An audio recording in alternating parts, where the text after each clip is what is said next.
Hey everyone, in this tutorial, I'll show you how to fix audio delay in Audacity in 2026.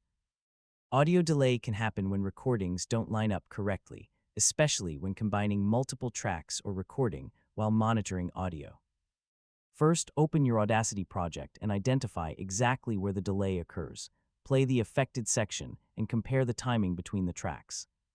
If one track starts too early or too late, you can move it along the timeline.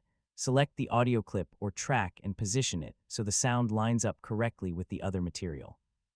For voice and video projects, use a clear reference point, such as the beginning of a word or a noticeable sound, to compare timing. If the delay happens during recording, check your monitoring setup. Software monitoring can introduce latency because the sound has to travel through the computer before you hear it. Using appropriate hardware monitoring, when available, can help reduce the delay you hear while recording. Also check your audio device settings and make sure the correct input and output devices are selected. Different devices can sometimes introduce different amounts of latency.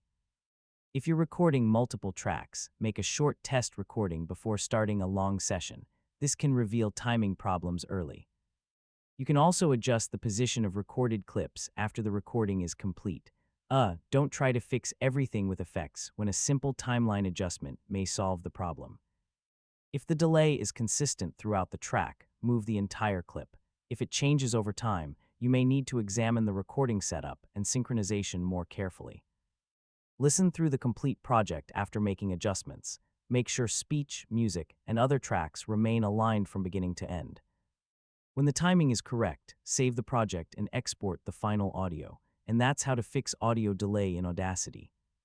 Identify the timing difference, check your recording setup, align tracks carefully, and test everything before finishing your project. Thanks for watching, and I'll catch you in the next one. Hey everyone, in this tutorial,